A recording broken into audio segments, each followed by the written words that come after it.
Hello guys, and welcome back for another wonderful indie game. Today we're going to be looking at one called Voxillions. This is by a studio called Volumes of Fun, and this is their website here. It's a arcade retro-style action shooter, and it's got a flavor of sort of being something like Space Invaders mixed with Voxeltron, which is another interesting voxel-based action game. Pretty simple premise. Shoot all the aliens, just like in Space Invaders, before they reach the ground, and before they shoot you, and you beat the level. So the difference comes in that this has power-ups, first of all, and it also is obviously 3D, something Space Invaders never really had going for it. So you'll see also that the landscape is actually destructible, which is a nice little sort of graphical detail that probably didn't even need to be done, but it really does help enhance what's going on, as well as the lighting effects. So we're going to play a few levels here and see what goes on with it. I like that the ship that I'm controlling actually looks a lot like an Atari 2600 joystick. Oh, and you can actually, it takes chunks out of the water. That's kind of funny. So, you've got the shadows to guide you. Oh, and there's my first power-up. What did I get? Rapid fire. Always a positive thing to get. So, see, the ground got pretty chewed up there. And now we've got 2 levels of aliens to deal with.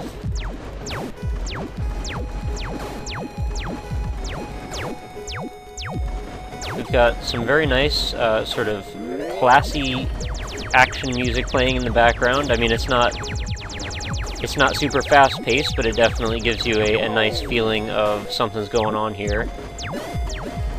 And the graphics, being voxels, are beautiful as always. I mean, I just personally love that aesthetic. Might not be for everybody, but I really get into it. I was also a big fan of 3D Dot Game Heroes, the game that was available on the PS3. Now, I keep sort of forgetting, but I can actually move the camera around while I'm firing. So the controls are real simple. I'm doing arrow keys to move the ship around in all directions, and then I'm doing mouse click and mouse move to move the camera around. And that can be changed also in the options. Now, another interesting thing that has to do with the landscape that I picked up on by reading a little bit about this one is apparently when the ships get lower, they're actually going to sometimes crash into the landscape and make a big explosion, and I guess take out chunks of it.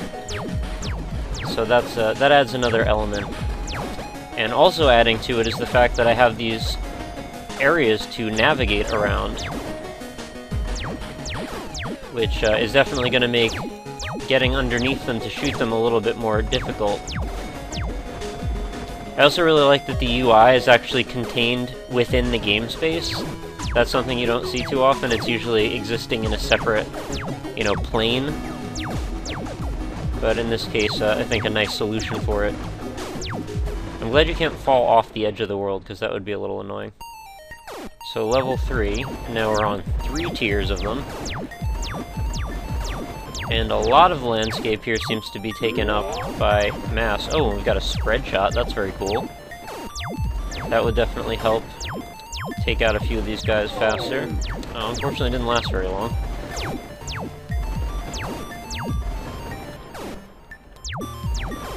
And you can see the shadows nicely moving over all the landscape. If you were to run down there onto the actual game area, it might have the feeling of like you're playing Minecraft a little bit, which is kind of cool. Kind of a similar aesthetic there, too. So what do I do if they're all on the other side of this? Oh! Okay, I didn't pick up on that. You have to actually look around a little bit, because you can actually drive underneath parts of the landscape. So this is when things are going to get a little bit more tricky, because I have to contend with quite a number of these aliens, as well as navigating around a lot of stuff and still watching for shots coming after me. And let's get a power-up bit. Yeah, that will make a difference. Alright, so they're getting kind of close to the ground now, so I kind of have to watch out. Or at least try and take out the blue guys faster.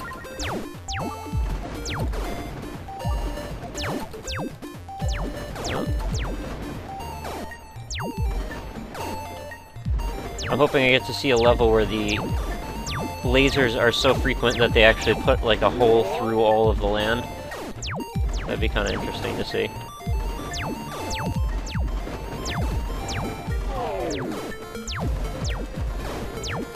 Actually really digging the music. Very nice. I'll make sure it's up loud enough in the video for you guys to hear. Now this game does have a demo, so you guys should definitely check it out. It lets you play a number of the first levels and sort of get the feel for what the game has to offer. And it's not a super expensive game, it's only $4. And I feel like that's quite a justifiable price for what's on offer here. I mean, granted, this is a score-based game. You're not going for, like, leaderboards, really, or bragging rights. You're just kind of doing what you can, and just enjoying the sort of retro-style arcadiness of it. Well, like this, we got, like, a winter area. Let's see what kind of damage I can do with the spread shot this time. Nice to get that right at the beginning.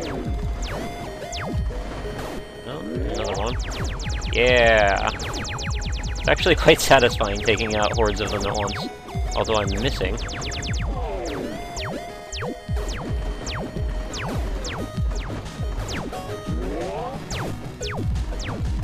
Definitely like the power-ups. I'm glad that they put those in, because I think that just shooting the regular straight laser for a while would eventually get a bit monotonous. So having something sort of, like, exciting to look forward to, like, oh, now you can do a bunch more damage, I think definitely livens up the experience a little bit.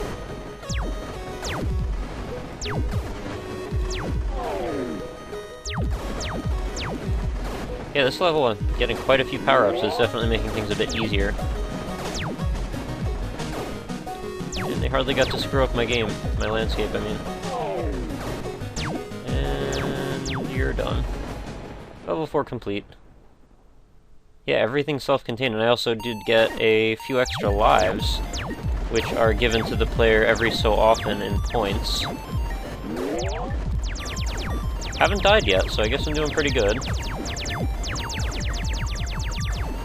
It seems like the lasers don't come out that frequently, like that you have to really watch out too much. Oh, power up over there.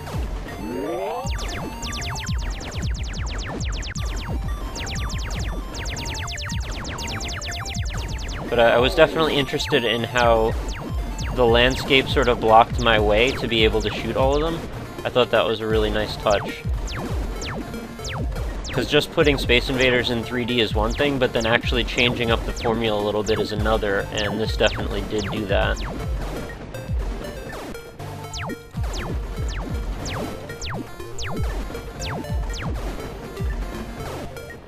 So it looks like that's... I mean, unless maybe there's more that unlock later on, it seems like those are the majority of the power-ups, the rapid fire and the spread shot. I kinda wish there was a few other ones, but then again, I haven't played far enough to know maybe there are more.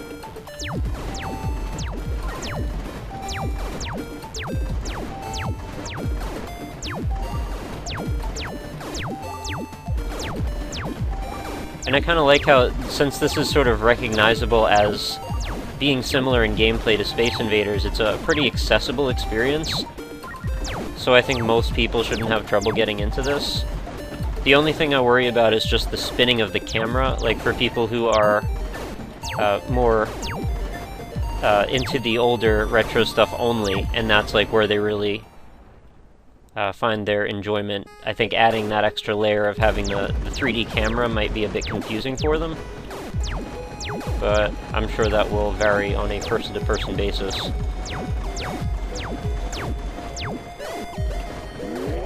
Oh! Ha! Glad they proved me wrong. So there is another type of power-up. And it's a laser, sort of like a railgun type of thing, which is awesome. Cuts right through a whole row of them. Oh, good. And I get it a few times. You have to just make sure you're right under one of the shadows and let it go. So that's exciting. There's something else to look forward to is, like, different power-ups and see what else is revealed later on. I'm not sure if they're random, or maybe if it's unlocked per level, or per score, or what. So, something I'm kind of curious about, I guess. But it adds to sort of the fun and mystery of not knowing everything about something. You get to be surprised.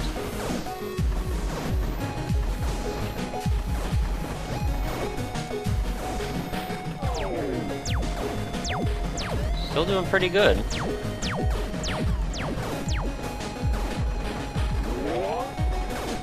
So I guess they're per level because... Oh, I died. Darn. And I'm back. But I lost my railgun, unfortunately. Yeah, so they seem to be per level, these power-ups, because I seem to only be getting that laser beam every single time now. Oh, and I guess they last a given amount of time or a certain amount of shots, whichever comes first. So they really did a number on the landscape this time, but it doesn't look like they've broken through the floor yet. Oh, I died again, I didn't even notice. Kind of funny if you put the... Wow, okay, they're so low now that I keep getting hit. If you put the camera real low to the ground, it actually almost has a 2D effect. Now we're in the desert. We went from the winter landscape to the desert. Gotta cover all the biomes.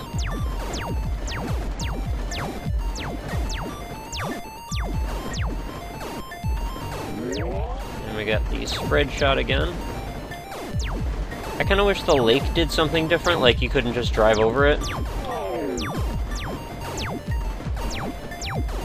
And it seems like they're being a bit more aggressive now that we've gotten a little higher in the stages.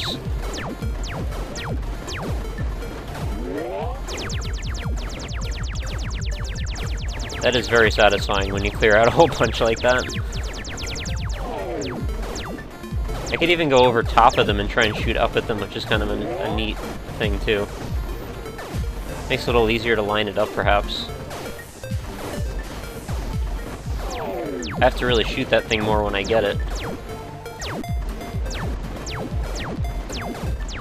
So kind of an unexpected thing that comes out of this style of gameplay is you don't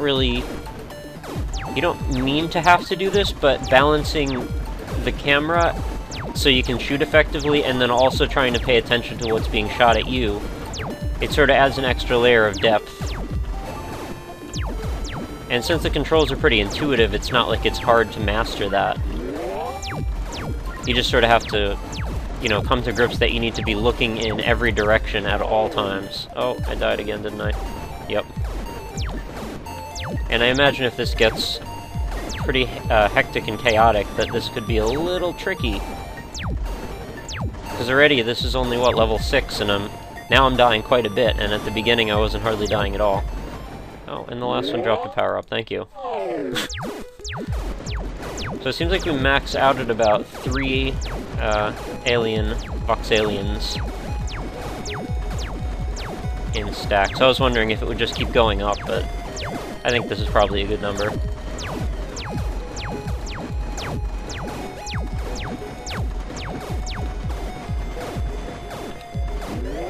There we go.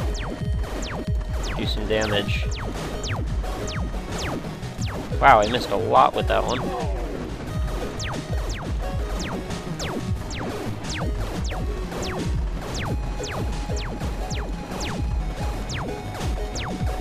You know, I think would be really cool is if they let you import your own, like, voxel creations to have as aliens that you could shoot. Sort of like what they did in 3D Dot Game Heroes with the protagonist. Or let you change what your turret looks like would be kind of cool too.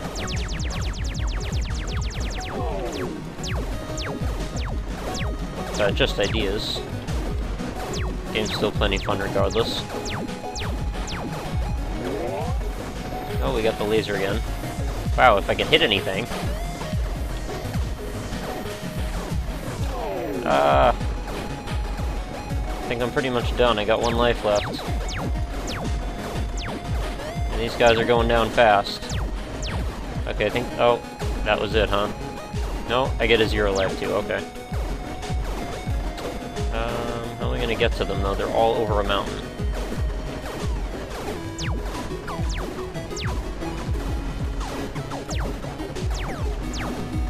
So it looks like they never break through the ground, which is another thing I was curious about. Because that would add to... well, it would add to or break the game depending on what happens. If it dispersed enough voxels where you couldn't, like, cross a certain area, that might totally break the game. But at the same time, if it just does little holes that stop you for a while or slow you down, that could be kind of a cool thing. So that is what happens, and I get to enter my name on the high score list, and unfortunately didn't quite make it to the top. But, you know, 3rd place on first try, that's not too bad, I think. So that has been a look at Voxelions, which will be available for $4 on the author's website, volumesofFun.com. So thank you very much for watching, and I hope to see you next time for another amazing indie game. Take care, guys.